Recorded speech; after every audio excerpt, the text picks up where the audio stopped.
His voice would drop low every time he said it. "Is older than these mountains. Been here since before people, and it'll be here long after we're gone." Then he would describe it.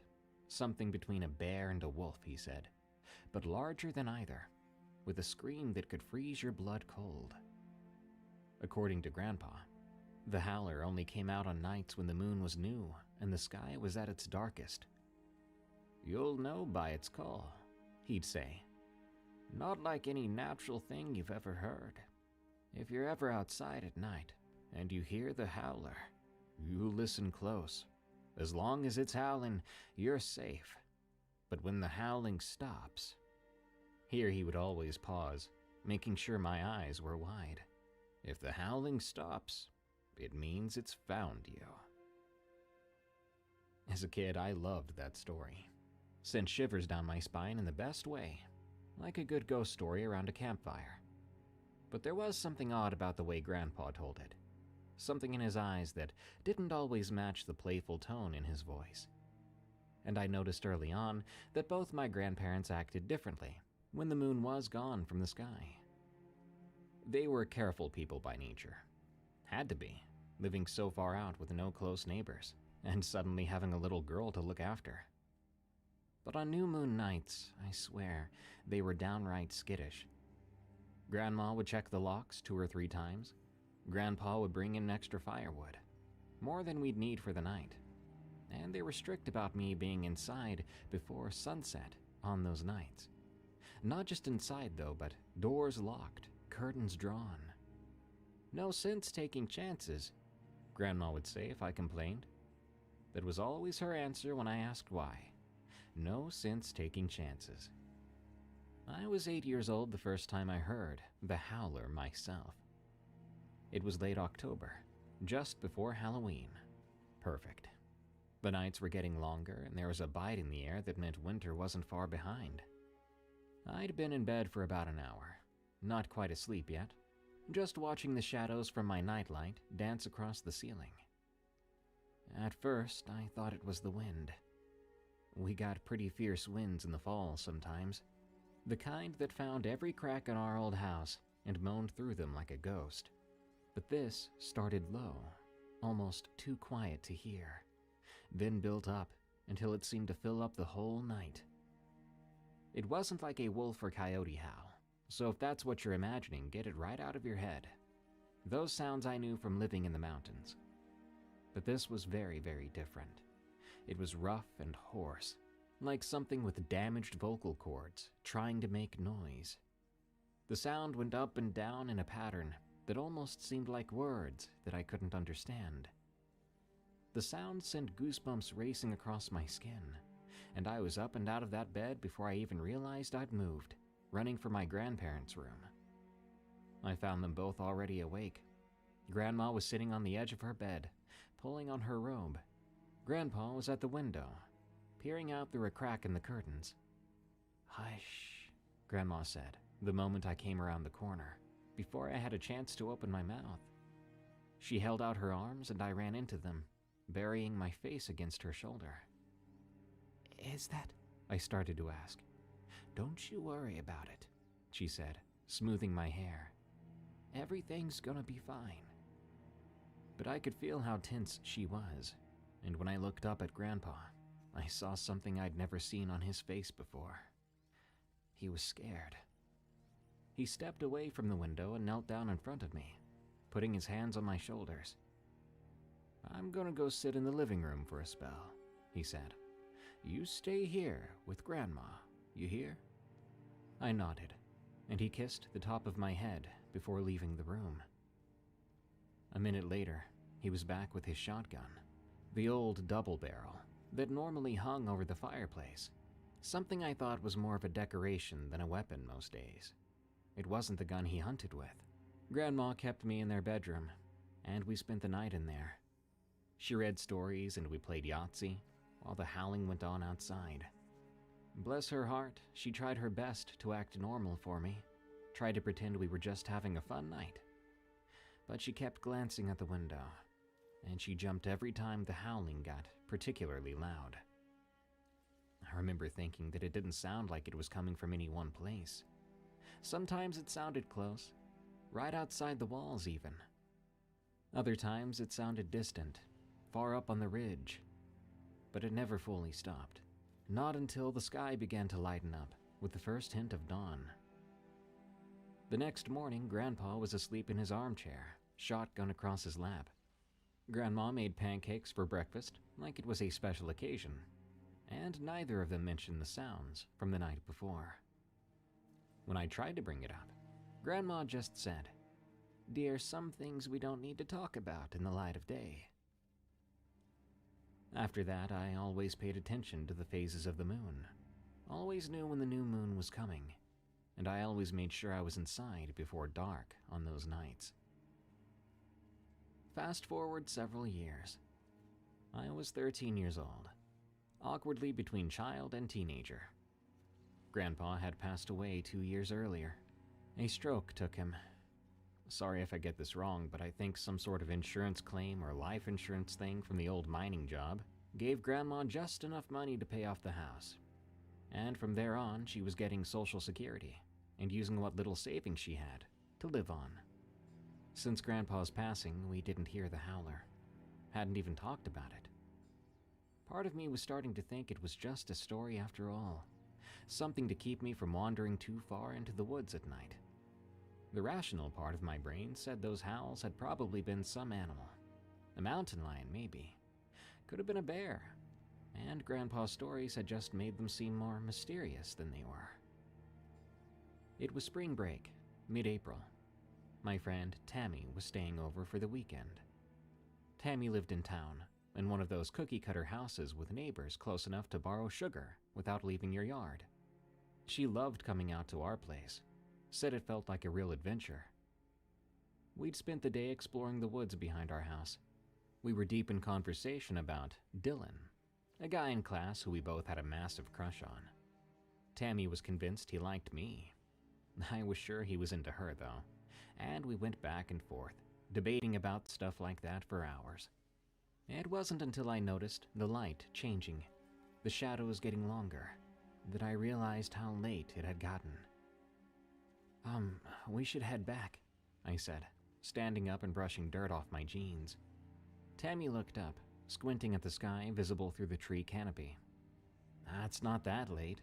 Sun's still up," she said. "Yeah, but it'll be dark by the time we get home, if we don't go now." She rolled her eyes, but got up anyway, and we started back along the creek. We walked slowly, still caught up in our conversation about Dylan, and whether his new haircut made him look more like Leonardo DiCaprio or not. We were maybe halfway back to the house by then, when I heard a sound that I hadn't heard in about 5 years.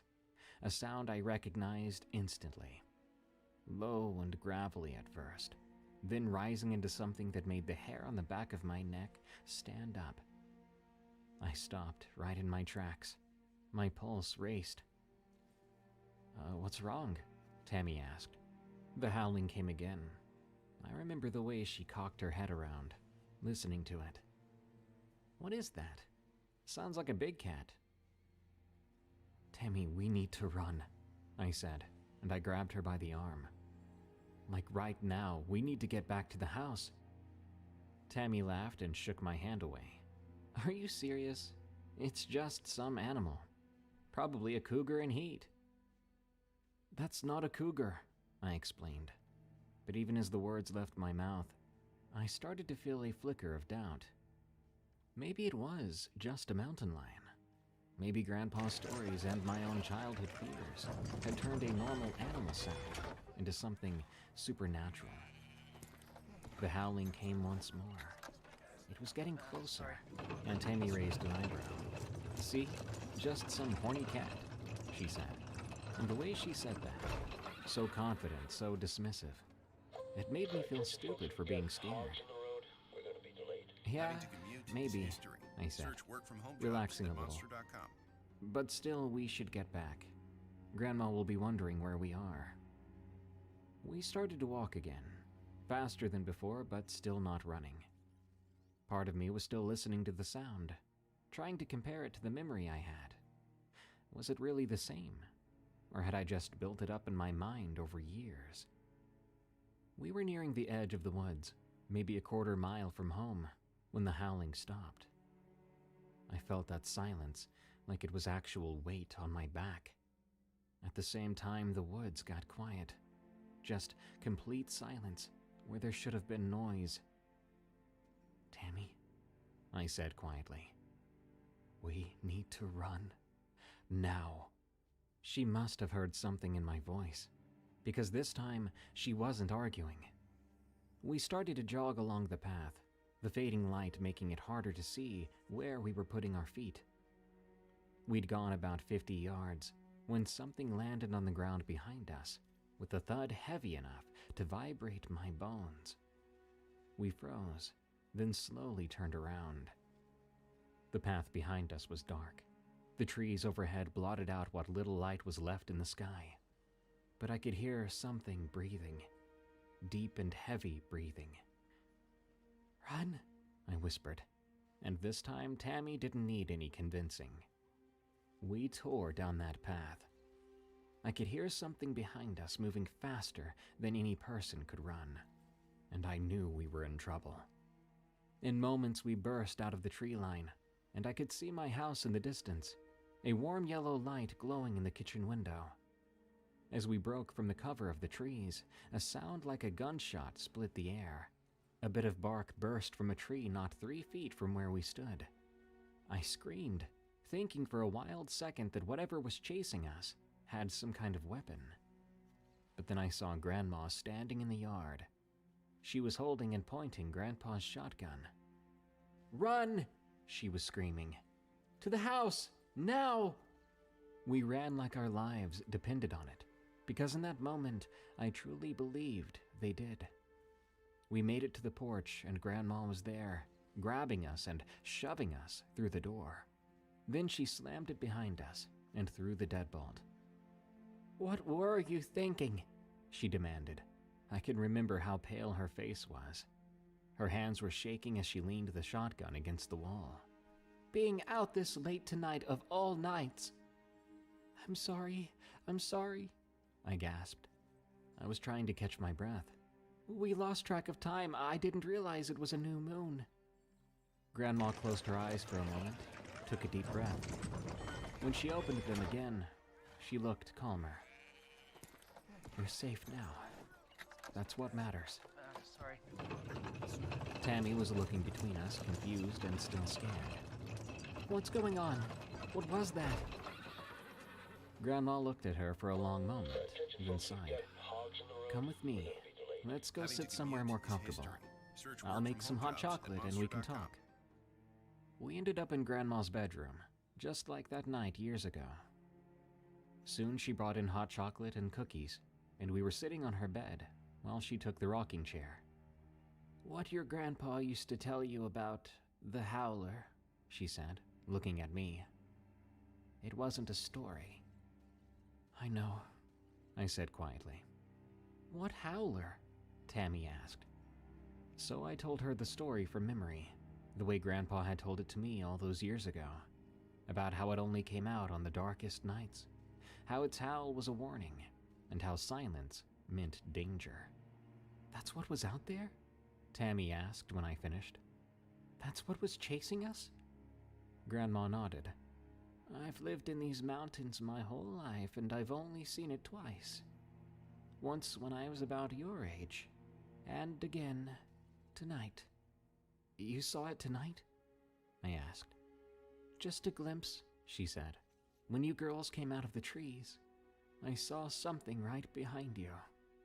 It was big, covered in hair, moving in a way that no natural critter moves." She shook her head, explaining that she'd fired a shot at it, but missed, and how she was so panicked and worried for a split moment that she may have shot us, but luckily hadn't. But it did seem to scare the thing off. Within the hour, the howling had started up again, distant at first, then moving around the perimeter of our property, like it was pacing. We stayed up late into the night. Hey, hello. You know or not? I'll go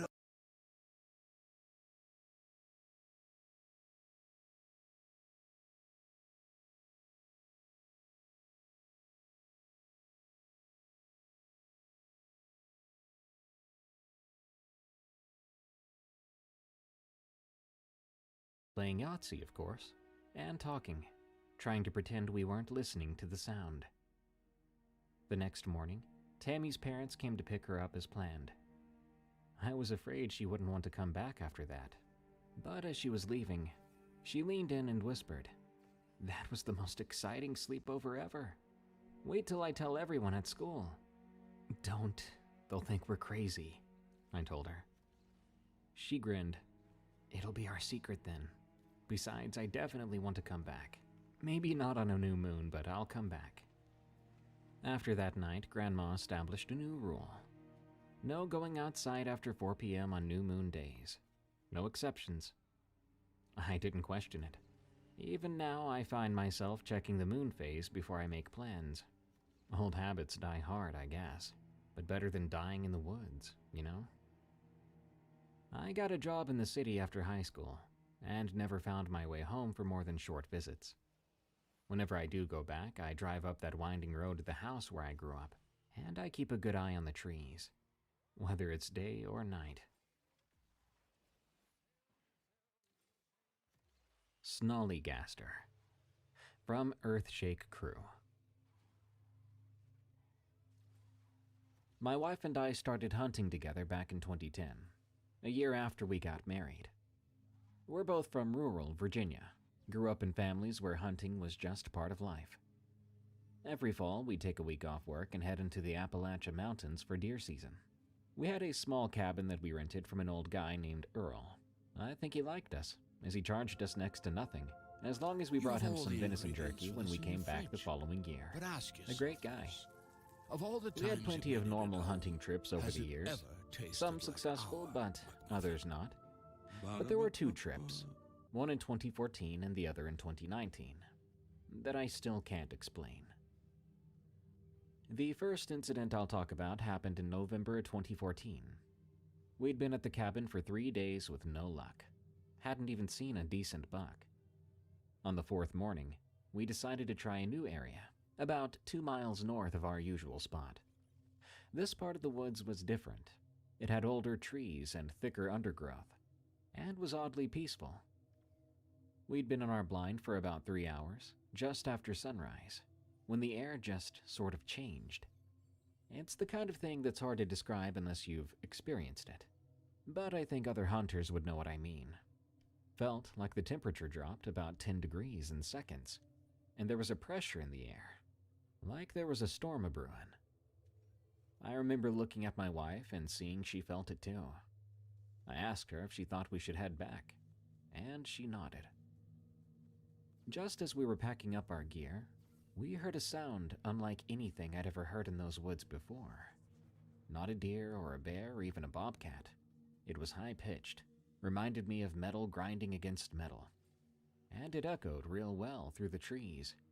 My wife grabbed my arm and pointed to the ridge about 200 yards ahead of us. There we saw something moving through the tree line. I thought it was a person, because it was walking upright on 2 legs. But the way it moved wasn't right. It was sort of robotic, and too fast for someone navigating rough terrain. We only saw it for about 10 seconds, before it disappeared behind the ridge. It was big too, taller than a man, and we had seen what looked like wings on the thing, and those had about a 15-foot wingspan. The wings weren't feathered but looked leathery, more like a bat's. The body was dark, either black or deep green, hard to tell in the shadows and from that distance. We didn't stick around much longer. We grabbed our things and got out of there as fast as we could, without running. The whole way back to the cabin, we heard that metallic screeching, always seeming to come from a different direction. Sounded to me like we were being circled. When we made it back to the cabin, we tried to rationalize what we'd seen. I suggested it was some sort of large bird of prey, perhaps an eagle that looked bigger because of the angle or the light. My wife thought it could have been a hang glider, though we both knew there were no launch sites anywhere nearby. But we didn't want to admit how wrong it all felt. That night, Earl stopped by the cabin to drop off some firewood.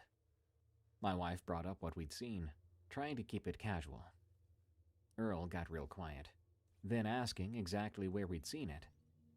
When we told him, he said that area had a history of strange sightings going back over 100 years.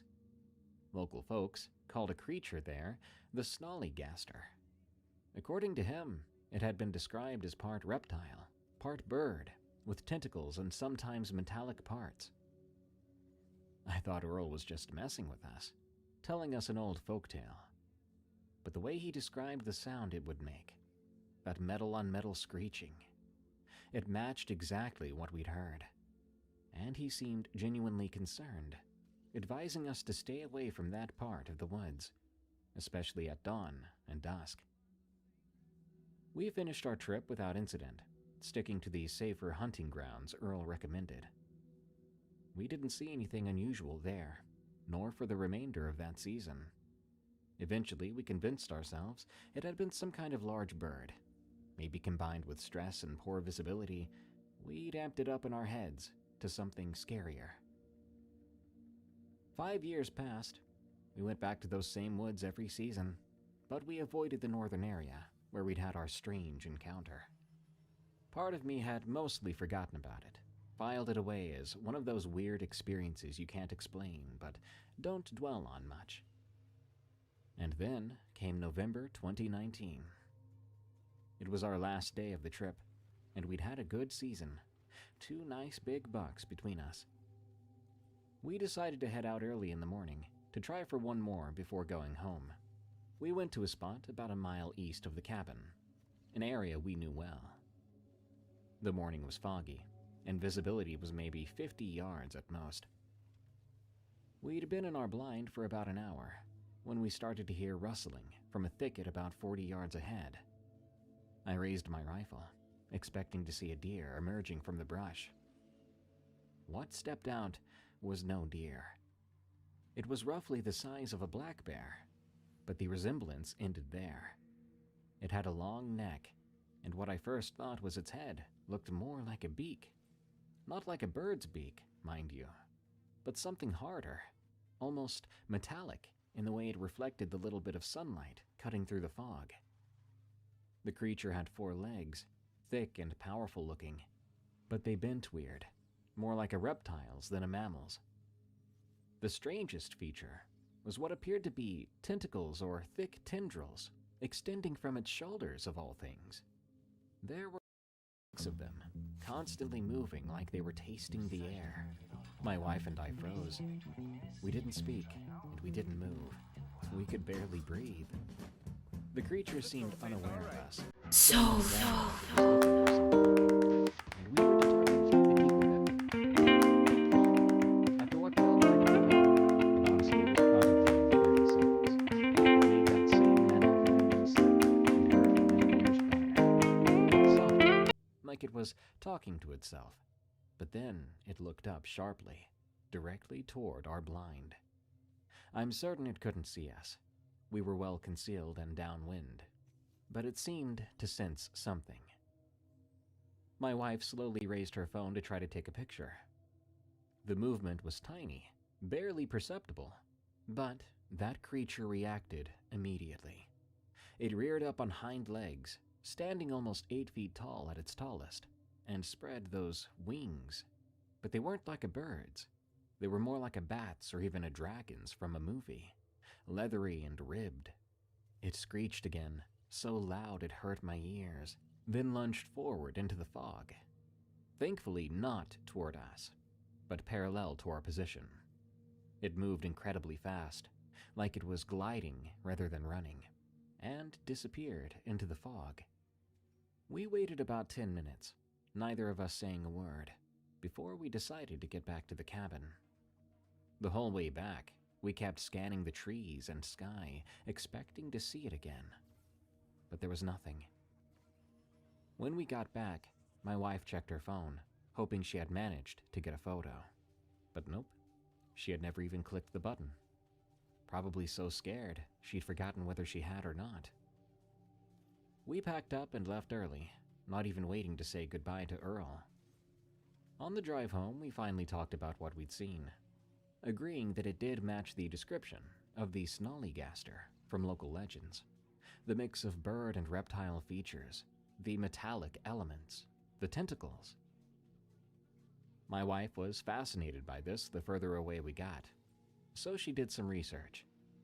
The snollygaster has allegedly been part of Appalachian folklore since the 1700s, with reports peaking in the early 1900s, when local newspapers actually ran stories about sightings.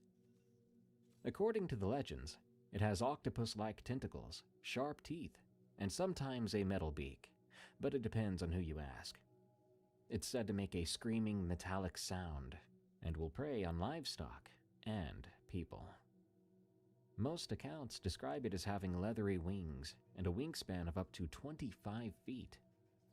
Some even claim it has a single eye in the center of its forehead, though that was something that we could not confirm from what we saw. The thing that bothered me, though, was the consistency between our two sightings, 5 years apart. Both times, the creature had the same distinctive features and made the same unusual sound. And both times, it seemed to be searching for something. I don't know if what we encountered was truly the legendary snollygaster, or some undiscovered species, but it doesn't fit any known animal I know of, and people out there still report to see it from time to time.